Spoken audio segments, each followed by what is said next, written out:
Hello friends, welcome back to this channel. दोस्तों, इस video में हम सेंट्रल बैंक ऑफ इंडिया के लिए एक अच्छी खबर है, इसी के ऊपर बातचीत करेंगे। बट अपनी बातचीत को कंटिन्यू करें उससे पहले आपसे रिक्वेस्ट करना चाहूँगा, अगर आप चैनल को फर्स्ट टाइम देख रहे हैं प्लीज़ सब्सक्राइब करके बेल आइकन को हिट कर लीजिए और डीमेट या ट्रेडिंग अकाउंट के लिए डिस्क्रिप्शन बॉक्स में लिंक देख सकते हैं।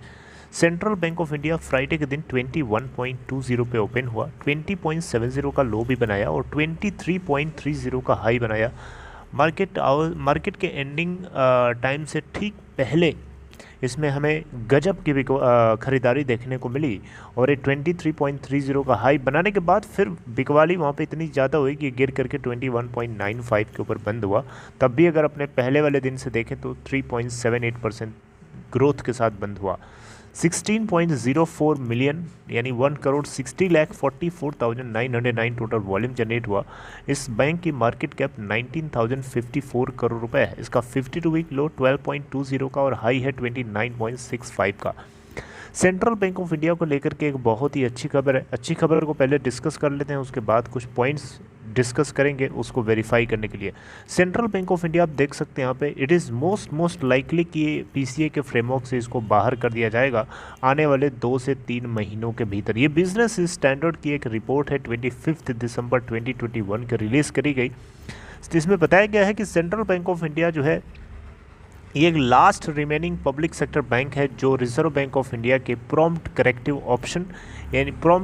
ऑप्शन यानी पीसीए के फ्रेमवर्क यानी पीसीए के जाल में फंसा हुआ है, राइट। और ये मोस्ट लाइकली है कि अगले आने वाले 2 से 3 महीनों के अंदर इसको बाहर कर दिया जाएगा, क्योंकि सेंट्रल बैंक ऑफ इंडिया वो सारे पैरामीटर्स को मीट करता है जो किसी भी बैंक को पीसीए के फ्रेमवर्क में डाल देता है। उससे बाहर निकलने के लिए सारे पैरामीटर्स मीट कर रहा है। आरबीआई जल्द ही इसको पीसीए से बाहर निकालेगा, तो इस सरकार की तरफ से लिया जाने वाला बहुत ही बढ़िया कदम है और ये सरकार इसके फेवर में तभी कदम ले रही है, यानी आरबीआई इसके फेवर में तभी ये स्टेप लेगा जब इसकी सिचुएशंस बेटर होगी, जो कि हो रही है, होती हुई दिखाई दे रही है। अभी आपको वेरीफाई करने के लिए एक छोटी सी अपडेट के जरिए वो भी बताऊँगा, इसी से जुड़ी हुई है, राइट। तो दोस्तों, अगर आप देखें यहाँ पे तो पीसीए के फ्रेमवर्क में कोई बैंक तभी जाता है जब उसकी परफॉर्मेंस बेकार हो रही होती है, कहीं ना कहीं से वो कमज़ोर हो रहा होता है, उसका डीके हो रहा होता है, और तभी आरबीआई उसको पीसीए में डाल के बोलता है कि अब आप बिज़नेस को लिमिटेड दायरे के अंदर यानी लिमिटेड रूप में होकर के करिए। पंख उसके कट जाते हैं, यानी बिज़नेस करने की लिमिट जो है पहले से काफ़ी रिड्यूस हो जाती है। 2017 में जून के महीने में इस बैंक को पीसीए में डाल दिया गया था on the back of high sold loan ratio and negative return on assets, right. अब दोस्तों यहाँ पे देखिए, सेंट्रल बैंक ऑफ इंडिया के अंदर इम्प्रूवमेंट लगातार हमें पिछले कुछ क्वार्टर से देखने को मिल रहे हैं। नेट प्रॉफिट अगर आप देखें तो इनका 200.78 करोड़ जो कि 56.32% ग्रोथ को डेमोन्स्ट्रेट कर रहा है ईयर ऑन ईयर बेसिस पे।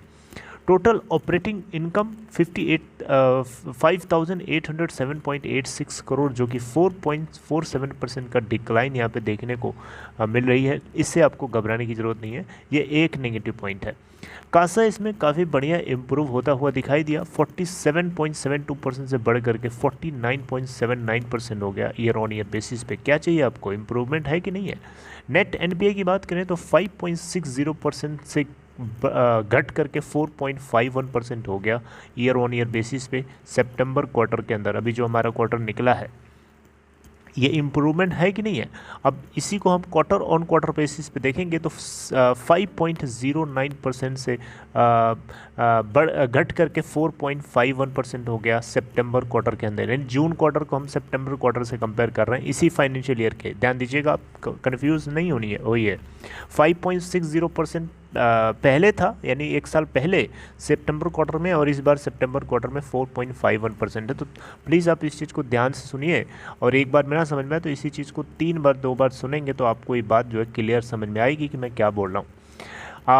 तो देखिए, किसी भी तरीके का एनपीओ हो, चाहे जीएनपीओ हो, चाहे एनएनपीओ हो, उसमें रिडक्शन यानी पहले इतना था और अब इतना हो गया तो ये एक अच्छी खबर मानी जाती है। क्यों? क्योंकि नॉन परफॉर्मिंग एसेट्स का ज़्यादा होना गलत है, यानी कम होना सही है। मेरी बात समझ रहे हैं। अब चलिए CRAR की बात करें तो बैसल थर्ड के अंदर इसमें भी हमें 12.34% से 15.38% की ग्रोथ YOY बेसिस पे देखने को मिली, जो कि बढ़िया है, अच्छी खबर है।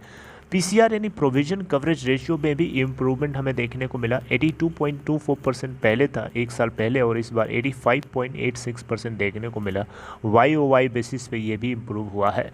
पॉइंट नंबर नेक्स्ट देखते हैं, नेट इंटरेस्ट इनकम नेम की बात करें तो 2354 करोड़ से बढ़ करके अगर आप देखें तो 2495 करोड़ हो गई YOY बेसिस पे। इसमें भी हमें इम्प्रूवमेंट देखने को मिला है।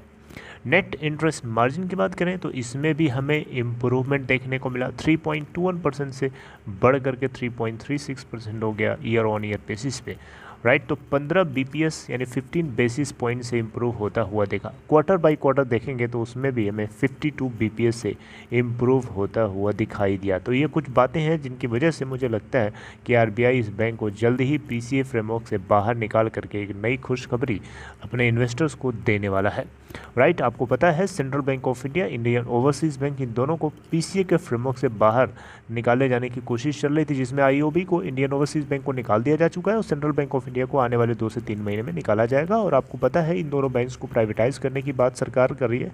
वो अलग बात है कि इंडियन बैंकिंग एसोसिएशन के पूरे यूनियन मिला करके पूरे देश भर से 9 लाख से ज़्यादा कर्मचारी यानी बैंकर्स जो है, इनो बैंक ऑफिशियल्स 2 दिन की स्ट्राइक पे थे, ताकि इस बैंकिंग एक्ट को जो लाया जाने वाला है इसको ना लाया जाए, जो कि डेफिनेटली इन बैंक को प्राइवेटाइज करने के सपोर्ट में नहीं है। ये नहीं चाहते हैं कि बैंक प्राइवेटाइज किए जाएँ।